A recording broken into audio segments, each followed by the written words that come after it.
Radio Sud Toulon. Radio Sud Toulon. Nous allons vous transporter dans une ère nouvelle. La radio de tous les plus beaux souvenirs. Radio Sud Toulon.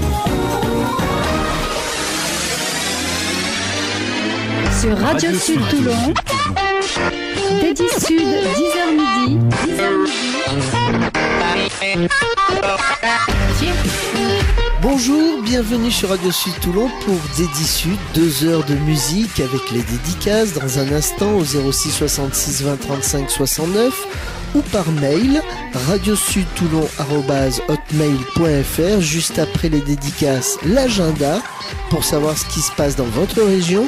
Et dans une demi-heure, notre invité de la semaine, auteur-compositeur de ballades romantiques acoustiques, Lambert Barthès, est notre invité jusqu'à midi. Bonjour Lambert. Bonjour.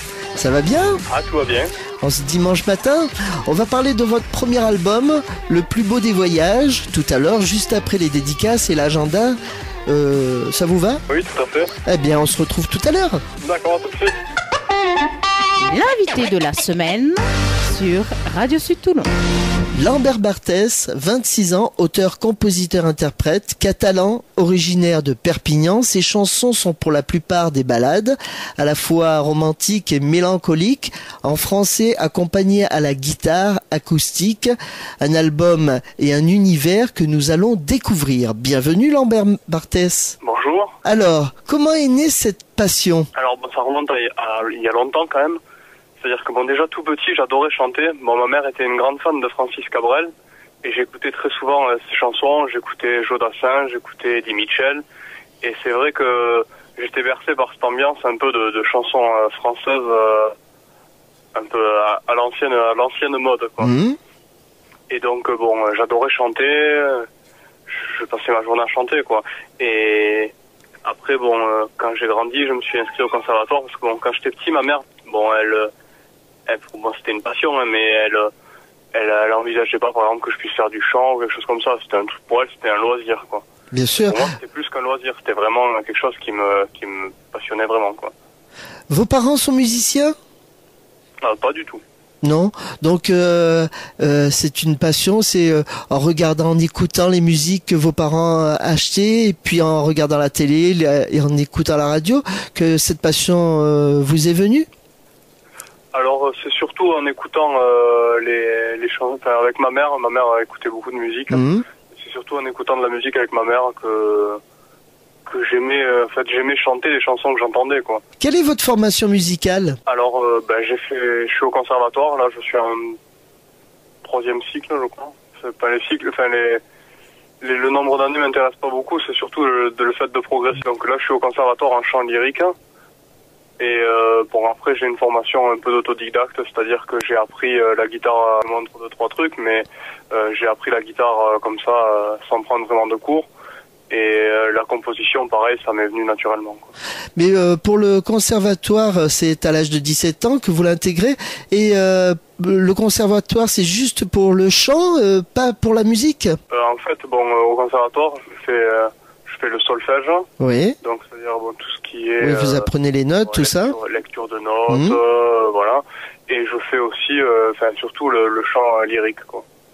Ah d'accord, ça vous aide pour quand vous êtes sur scène pour chanter le lyrique ? Alors au début quand j'avais 17-18 ans, j'avais l'impression que ça servait pas grand chose en fait.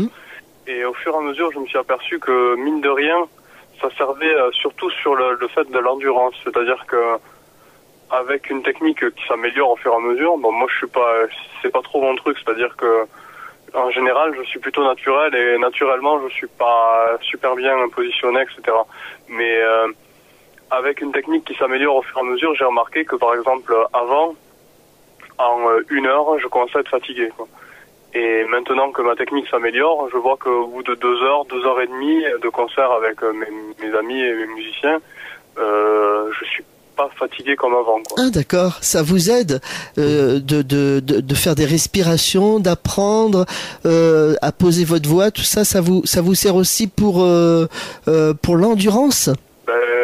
Je pense que c'est le fait, c'est pas vraiment la technique lyrique, c'est plus le fait des positions, etc. qui qui doit m'aider au niveau de la respiration, donc je respire mieux, donc je me fatigue moins, je pense. Depuis 2008, vous faites partie du groupe Redline, groupe pop-rock. C'est un groupe, bon, au départ, je l'ai intégré, j'étais au conservatoire, ils m'ont entendu chanter, ils m'ont dit salut, on est en train de monter un groupe, est-ce que ça te dirait de venir chanter avec nous? Moi j'ai dit pourquoi pas. Par contre, ils m'ont dit il faudra que tu te dépêches parce que ce week-end on a un concert. Donc on était le mardi, donc j'ai appris toute la liste de chansons pour le samedi. Donc c'était du sport, mais bon, depuis je suis resté avec eux et on est un bon groupe de potes. Mais ça change quand même, pop-rock d'un côté et puis les ballades romantiques de votre côté, c'est assez déstabilisant, non? Non, parce que finalement, si on regarde, il y a plein de gens qui chantent des chansons qui sont pas spécialement à eux. Bon, moi j'ai la chance de faire un peu les deux, quoi. C'est-à-dire que je chante plein de chansons qui me plaisent, qui sont pas du tout dans mon style de composition, et puis je chante mes compositions à moi, par ailleurs, quoi. Et quand vous êtes avec les Redline, vous chantez vos propres compositions ou alors c'est des compositions d'autres artistes, par exemple comme pas Francis Cabrel, mais bon pop rock comme Police, tout ça? Alors avec les Redline, ce qu'on fait, bon, au départ, mon univers à moi, c'est pas forcément leur univers. Bien sûr. C'est-à-dire que dans les musiciens des Redline, il y a par exemple Antoine qui est le bassiste, qui est plus dans les morceaux un peu qui bourrine. Bon, il aime les morceaux assez techniques, voilà. Donc par exemple lui il sera plus sur des morceaux je sais pas, par exemple de Deep Purple, ça serait plus ça qui l'intéresserait, alors que d'autres, bon, c'est plus des morceaux des années 80. Bon, alors nous ce qu'on a fait un peu un mix de tout, quoi. C'est-à-dire que on a fait une playlist avec des morceaux qui plaisent un peu à tout le monde, et moi j'ai inclus à la playlist quelques compos de moi qu'on a modifiés pour qu'elles soient plus dans le style quand même du groupe. Bah oui, pop rock. Lambert, on va se séparer pendant quelques instants puisqu'on va écouter Demain le soleil se lèvera. C'est une chanson que j'ai écrite en une nuit. C'est-à-dire que bon, moi pour la musique je travaille beaucoup la nuit parce que bon, je sais pas, l'inspiration me vient plus quand c'est calme, quand il n'y a pas trop de bruit. Donc c'est une chanson que vous allez découvrir et j'espère qu'elle vous plaira.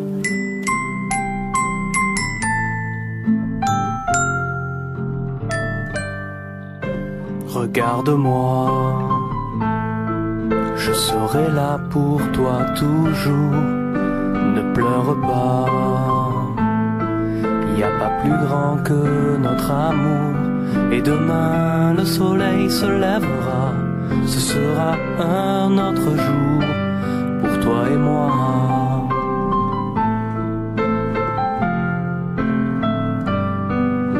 Relève-toi, ta vie est à un carrefour, allez bats-toi. Tu en as pris d'autres des coups, et demain le soleil se lèvera, ce sera un autre jour pour toi et moi.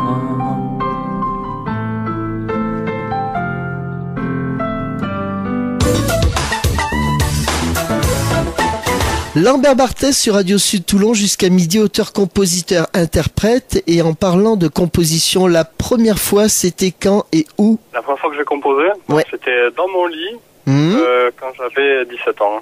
C'était pas pendant un rêve? Ah oui, c'était pendant un rêve. C'est-à-dire qu'en fait, la chanson m'est venue pendant que je dormais et j'ai pris ma guitare et de suite, à l'époque, je connaissais peut-être maximum 5-6 accords à la guitare et parmi ces 6 accords, il y avait les 4 de la chanson, quoi. Et c'est venu vraiment naturellement. Je pense que je l'ai travaillé pendant que je dormais, quoi. En fait, ce que j'ai fait, c'est je l'ai joué. Je me suis dit c'est pas mal quand même. Et donc j'ai noté les paroles sur une feuille, j'ai noté les accords sur une feuille, mais j'avais peur que le lendemain je me réveille et que je l'oubliais, quoi.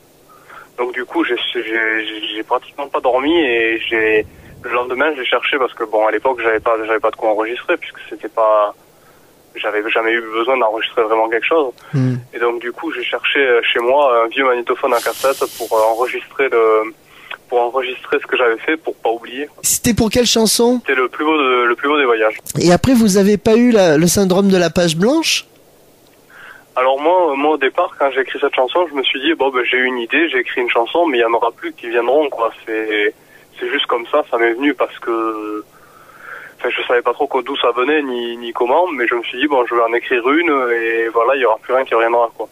Et pendant un moment, c'est vrai que j'ai pas eu vraiment d'idée de chanson, et puis comme ça venait pas, et je forçais pas le truc quoi. Je me suis dit bon, si ça vient, ça vient, si ça vient pas, ça vient pas. Et puis petit à petit, les idées sont venues, et puis j'ai commencé à en écrire une, puis deux, puis trois, et puis maintenant j'en suis à je sais pas combien, peut-être une cinquantaine ou plus. L'inspiration vous vient quand? Le matin, le midi, le soir, la nuit? Bon, la nuit, En général, c'est la nuit, ouais. Ouais, c'est la nuit. Vous ne composez pas. L'inspiration, elle vous vient pas. Par exemple, vous êtes dans la rue ou alors vous travaillez et hop, il y a une chanson qui vous vient et hop, vous la notez. Ou c'est que la nuit? En général, par exemple, il peut m'arriver un truc dans la journée, quelqu'un qui va me dire quelque chose, et sur le coup, je vais pas vraiment y réfléchir, quoi. Et puis le soir, je vais me rappeler de ce qu'on m'a dit, et puis je vais me dire mais ça irait bien dans une chanson. Comment procédez-vous pour les compositions? D'abord les paroles ou d'abord les mélodies? En fait, je fais les deux en même temps. C'est vrai que c'est assez particulier. J'ai une façon d'écrire qui est assez particulière, c'est-à-dire que en fait, en général, quand j'ai les paroles qui me viennent, j'ai déjà la mélodie des paroles qui viennent en même temps. Ah bon? Donc du coup, par exemple, quand j'ai écrit Le plus beau de tous les voyages, j'avais déjà dans la tête le plus beau de tous les voyages, etc. J'avais déjà la mélodie. La mélodie dans la tête. Donc du coup, j'ai juste eu à prendre ma guitare et à voir quel accord était le bon accord pour la mélodie, quoi. Mais c'était facile puisque j'avais déjà toute la mélodie, donc il suffisait de voir qu'est-ce qui sonnait juste et qu'est-ce qui sonnait faux, quoi. Vos chansons sont mélancoliques avec une touche un peu rock pour la partie musicale. À 26 ans, est-ce qu'on a de grandes peines mêlées de regrets? Je pense que tout le monde a des peines et des regrets, pas forcément, mais au moins des trucs que si on devait refaire, on ferait pas forcément pareil. Après, je pense que c'est dans mon caractère d'être un peu mélancolique et tout ça, parce que comme je prends vraiment beaucoup les choses à cœur, c'est comme pour la musique par exemple, je prends vraiment ça à cœur. Je veux dire, j'essaie de pas faire les choses à moitié, sinon je les fais pas. Bien sûr. Et donc du coup, quand on prend vraiment les choses à cœur, forcément on est plus déçu que si on prend ça par-dessus la jambe et qu'on arrive en touriste, quoi. Eh bien, on va écouter Crève-cœur, si vous le voulez bien. D'accord, c'est la deuxième chanson que j'ai écrite.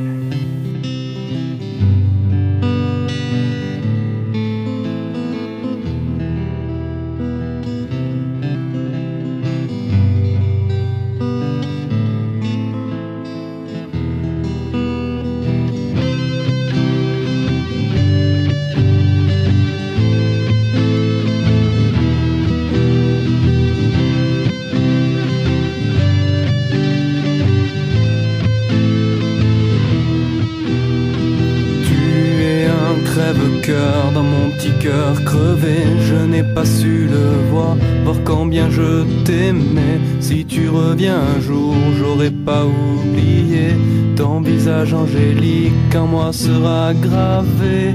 Mon bonheur est passé, tu n'es plus là, tant pis pour moi, je t'attendrai jusqu'au matin et tu seras là. Je m'ennuie de toi, je t'attendrai jusqu'au matin et tu seras là, je crève sans toi.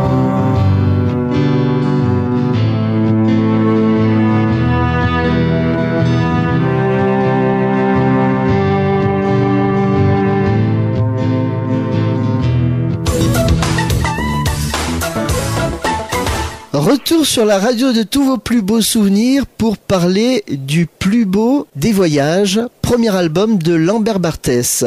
La création d'un premier album, c'est unique. Quel a été votre sentiment la première fois que vous avez eu dans vos mains cet album? En fait, je l'attendais tellement, quand j'ai reçu les cartons de CD, je le connaissais déjà par cœur, donc bon. Oui. C'est vrai que je pense que j'aurais peut-être dû aller plus vite pour le faire, parce que j'en avais presque marre en fait d'attendre. Vous avez mis combien de temps? Vous avez mis combien de temps pour créer cet album? Alors ça dépend de quoi on parle exactement. Si on parle de la création des chansons plus le temps d'enregistrement, Vu que j'ai écrit Le plus beau des voyages à 17 ans, ça fait quand même longtemps puisque j'ai 26 ans. Mais si on parle du temps où j'ai décidé de créer l'album vraiment... Oui, le temps que vous avez décidé de faire cet album, de le créer, de le mettre sur CD. J'ai mis à peu près une année, c'est-à-dire que j'ai déjà fait toutes les chansons en pré-maquette. Puis j'ai enregistré avec les musiciens petit à petit parce que bon, c'était selon les disponibilités vu que c'est pas notre métier. Donc j'ai fait selon les disponibilités des musiciens, puis après le mastering, enfin la post-production, avec mon demi-frère qui est ingénieur du son, donc qui m'a bien aidé pour ça, quoi. Donc en tout, j'ai dû mettre à peu près une année, quoi. Et le premier CD que vous avez eu dans les mains, votre premier CD, quel sentiment on a? Moi, je me suis dit, ça y est, il est là, enfin.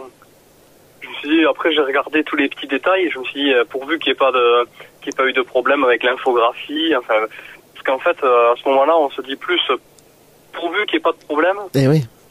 Parce que on se dit, bon, c'est quand même le premier CD, s'il y a un problème, par exemple, je dis n'importe quoi, la photo, la couverture du CD, par exemple, il suffit qu'on se soit trompé d'1 millimètre sur l'infographie pour qu'il y ait une bande de couleurs sur le côté et que ce soit atroce, quoi. Donc on est en train de guetter tous les problèmes et puis après quand j'ai vu qu'il n'y avait aucun problème, je me suis dit ouf, ça y est, il est là, il n'y a pas de problème, tout va bien. Et puis il y a une chanson que j'ai écoutée sur Reverb Nation et elle s'appelle One Day. Pourquoi des ballades françaises et puis une chanson en anglais? Alors bon, c'est pareil que sur l'album. Sur l'album aussi, j'ai mis une chanson en anglais. Parce que, bon, tout simplement, quand je compose, comme je l'expliquais tout à l'heure, les chansons me viennent en général à un seul bloc, c'est-à-dire que j'ai la musique, plus les paroles, plus la mélodie des paroles qui vient en même temps.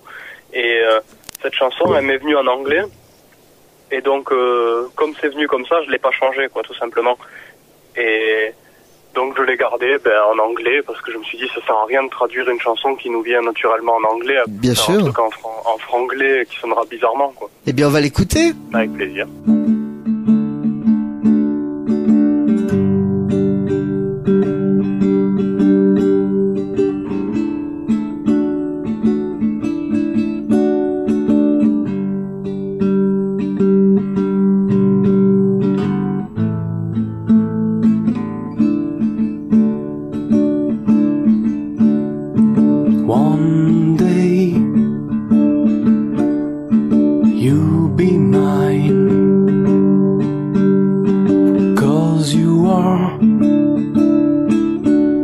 My sunshine, you are the best.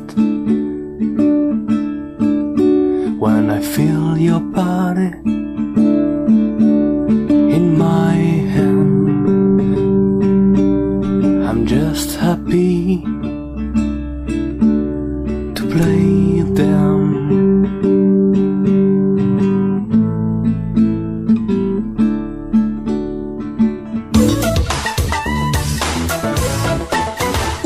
Se procurer votre premier album, Le plus beau des voyages? Alors j'ai créé une page Facebook où j'ai mis les liens pour le commander, c'est-à-dire que bon, j'ai créé un compte PayPal tout simplement, quoi. Donc on peut le commander comme ça. Mais je sais qu'il y a beaucoup de personnes qui sont réticentes au fait d'acheter sur internet.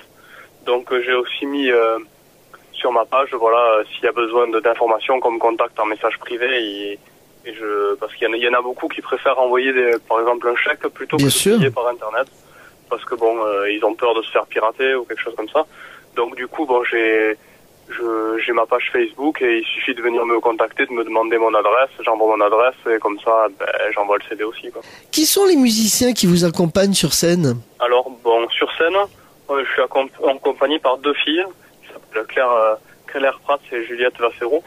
C'est bon, deux amies à la base, et petit à petit en fait on s'est aperçu parce qu'au départ quand j'ai commencé à écrire mes chansons, je jouais tout seul, et puis bon, je me suis dit quand même ce serait bien de rajouter un piano, une batterie, etc. Et petit à petit, bon, j'ai cherché des musiciens qui correspondent à ce style de musique et qui comprennent un peu ma façon de penser, c'est-à-dire que j'avais pas envie de jouer des chansons et que ça avait plus l'air d'être mes chansons, quoi. J'avais envie que ça reste quand même, que ça reste un peu dans mon idée de base, quoi. Et donc j'ai j'ai commencé à répéter avec ses amis, quoi. Et petit à petit, ça a vraiment pris sa forme, quoi. Donc, je suis vraiment super content de travailler avec elle, quoi. Et est-ce que vous avez déjà interprété les titres de l'album sur scène? Alors en fait, bon, on a fait quelques petits concerts, mais c'était plus des concerts de répétition. Et bon, parce que moi je suis sur Perpignan, et c'est vrai que sur Perpignan, bon, c'est une ville où il n'y a pas vraiment de salle intermédiaire. C'est-à-dire que où vous êtes connu, vous jouez dans une grande salle. Oui. Où vous n'êtes pas connu et vous jouez quasiment pas, quoi. Ce qui est super dommage parce que nous on adore jouer, quoi. Et il n'y a pas de piano bar, de bars qui peuvent accueillir des artistes comme vous? Il y a quelques petites salles, mais il y a vraiment pas grand-chose, quoi. D'accord. On va écouter le plus beau de tous les voyages. C'est quoi pour vous le plus beau de tous les voyages? À part dans la chanson, c'est l'amour, hein? Mais autrement? La chanson, voilà, c'est l'amour. Mais personnellement, si je devais partir en voyage quelque part, bon, j'aimerais bien partir, par exemple, sur une île, ou en Australie, ou en Polynésie, par exemple, un endroit plutôt où il fait plutôt chaud, et un endroit où il y a la mer, où il y a du sable blanc. Surtout être accompagné, ça peut être sympa. Accompagné de votre musique, de vos instruments, ou accompagné d'une jolie fille? Le top, ça serait les deux. Allez, on écoute cette chanson. À tout de suite.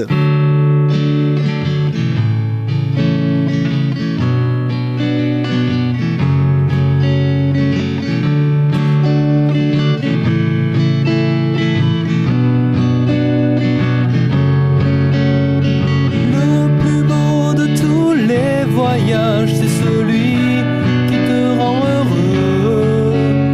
Et le plus beau des paysages, je l'ai vu au fond de tes yeux. Pas besoin de chercher très loin, il suffit parfois de regarder bien. C'était juste un visage, un sourire, c'était juste te voir dormir. Ce n'était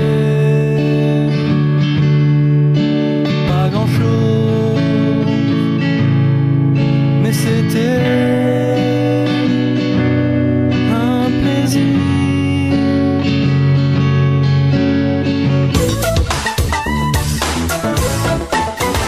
En ce qui concerne l'entretien de Lambert Barthès, c'est la dernière ligne droite. L'album est sorti, la promo c'est en train de se réaliser. Il ne vous manque que des dates de concert et un label pour vous produire, non? En fait, bon, moi, l'objectif maintenant que l'album est fini, ça va être de démarcher le plus possible pour trouver des dates de concert. Alors moi, mon objectif, c'est pas spécialement de gagner de l'argent sur les concerts, c'est-à-dire que... C'est d'être reconnu. Du moment que je, par exemple, bon, si on me propose un concert, je dis n'importe quoi en Alsace, hein, étant de Perpignan, ça va me coûter un peu cher d'aller jusqu'en Alsace, quoi. Mais si du moment que que je rentre dans mes frais, que j'arrive à être défrayé sur le concert, ça me dérange pas d'aller loin, quoi. Et le but, c'est surtout, voilà, de faire le plus de concerts possible, de jouer le plus possible avec mes musiciens pour se faire une expérience, quoi. Et puis pour donner envie aux gens d'écouter vos musiques, c'est surtout ça, quoi. Hein. Pour donner envie aux gens d'écouter mes musiques, et parce que c'est super important de leur... parce que si on joue des chansons, mais que personne ne les connaît, finalement, on peut pas aimer ce qu'on connaît pas. Tout simplement. C'est impossible. Donc forcément, ça passe par le fait de faire le plus de concerts possible et de jouer partout où on a besoin, quoi. Et les labels, est-ce que vous avez un label, une maison de disques pour vous produire? Alors pour l'instant, j'ai tout fait en autoproduction, c'est-à-dire que j'ai fait donc les compositions, les textes, les musiques sont de moi. Les enregistrements, je les ai fait moi. Le mastering et la création du CD, je l'ai fait moi avec l'aide de mon frère. Et la pochette, bon, j'ai fait des photos. C'est des amis qui ont fait les photos, et c'est un ami aussi, Marc Kessler, qui est un musicien, qui m'a fait la pochette du CD, l'infographie, quoi. Donc en fait, c'est une réalisation, c'est un CD d'amis, quoi. Comment rentrer en contact pour vous aider à continuer votre route? Alors bon, comme tout le monde, de nos jours, je crois que le média qui est le plus utilisé, ça doit être Facebook, Twitter, etc., quoi. C'est-à-dire vraiment les médias numériques, quoi. Donc bon, pour me trouver, c'est pas difficile, il suffit de marquer Lambert Barthès et en général, on me trouve assez facilement. Comme j'ai un prénom qui est pas très répandu, ça va. Si je m'étais appelé Pierre Dupont, ça aurait été plus compliqué, certainement. Quelles sont vos influences musicales, Lambert? Alors bon, en influence musicale, comme j'expliquais tout à l'heure, c'est surtout les musiciens français du genre Francis Cabrel, bon, les chanteurs à texte, Georges Brassens, Eddie Mitchell, Jodassin. Et après, bon, j'adore... Ah, c'est quand même français. J'adore beaucoup de choses. Je veux dire, par exemple, je suis un grand fan de Police, qui est un groupe qui a vraiment rien à voir avec ça. Et puis j'écoute vraiment de tout. C'est-à-dire que je peux aussi bien écouter du Police que d'écouter du Georges Brassens, que d'écouter un groupe, par exemple Iron Maiden, que j'aime beaucoup, alors que c'est pas du tout dans le même genre. C'est-à-dire que j'essaye de...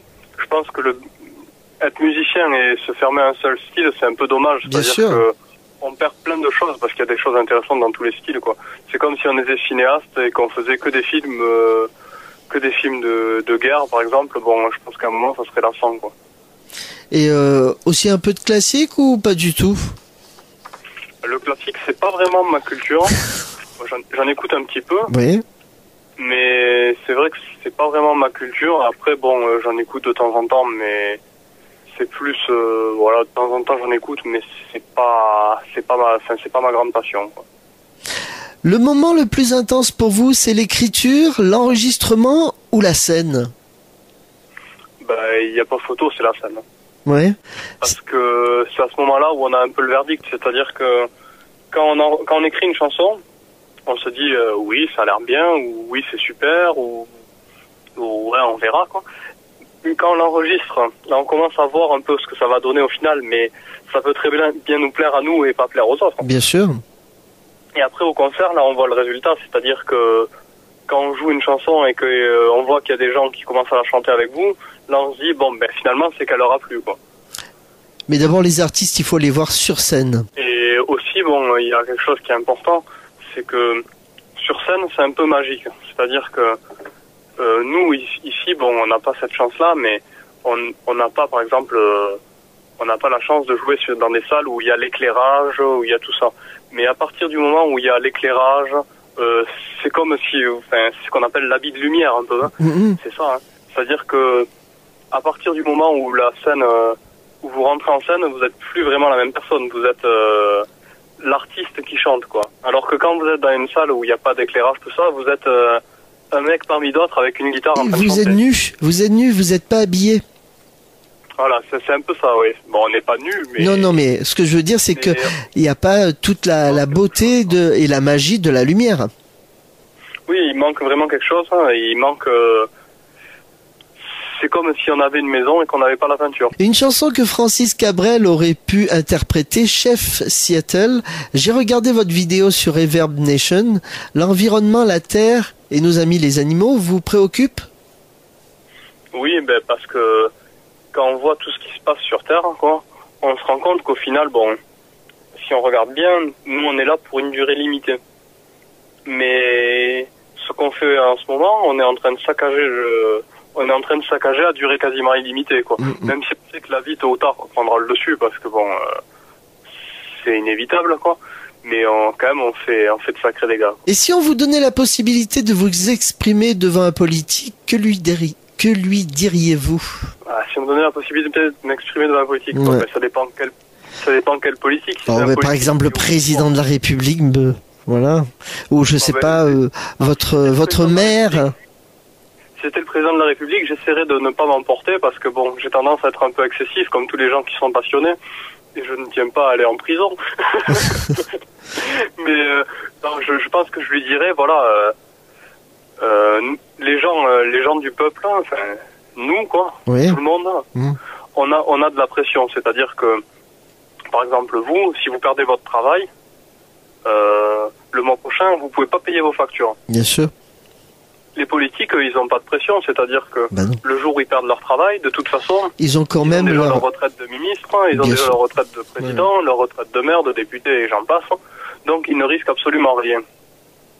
Donc moi je pense que c'est là où est le problème, c'est-à-dire que pour travailler bien, nous on a la pression, c'est-à-dire que si on n'a pas de résultat, eh ben on s'en va, on est viré. Hein. C'est ça, c'est ça. Le problème c'est qu'ils n'ont aucune pression, C'est-à-dire que au pire, ils font pas bien leur boulot, mais dans 5 ans, ils seront remplacés par d'autres qui feront à peu près la même chose, et ainsi de suite. Donc malheureusement, je crois que ce qu'il faudrait, c'est leur dire, voilà, vous avez 6 mois pour faire vos preuves, ou vous avez 5 ans pour faire vos preuves, mais si dans 5 ans, ce que vous avez fait, c'est nul, il y aura un référendum et on vous dira, voilà, ce que vous avez fait, c'est nul, donc vos retraites, vous les avez pas. Vous avez cotisé 5 ans, vous avez 5 ans de cotisation, il n'y a pas de souci, mais pas plus. C'est-à-dire que pour moi, le problème qu'il y a, c'est que ils n'ont pas assez de pression, donc ils n'ont aucune raison de se donner à fond. C'est vrai. Je dis pas que c'est facile ce qu'ils font, hein. Ah ben non, rien n'est facile. Pour moi, le fait qu'ils aient pas de pression, c'est pas une bonne chose, quoi. Lambert, on va écouter Chef Seattle.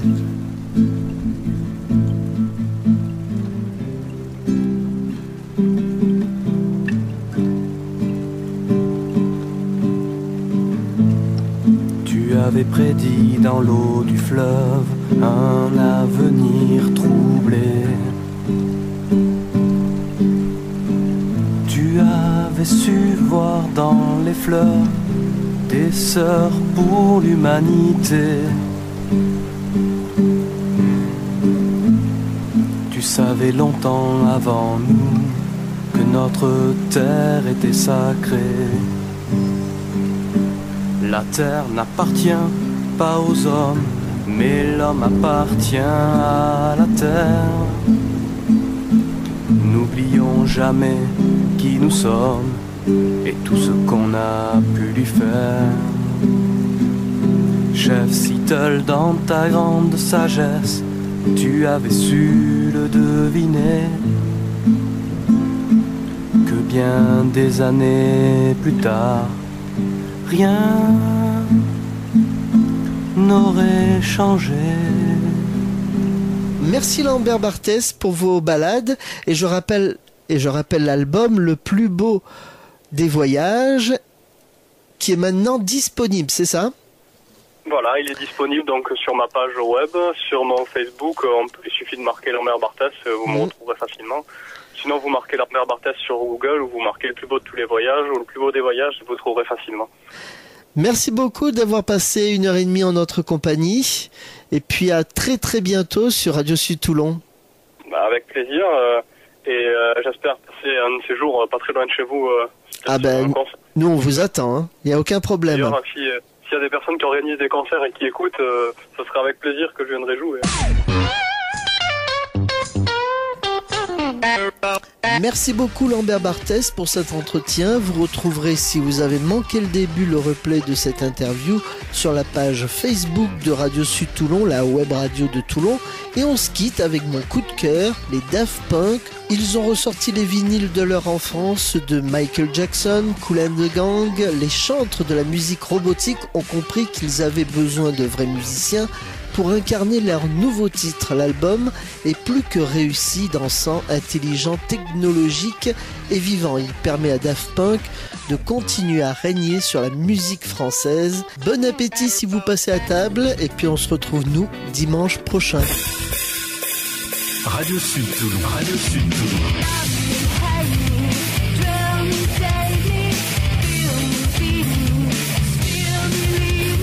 Radio Sud Toulon. Radio Sud Toulon. La radio de tous les plus beaux souvenirs. Radio Sud Toulon.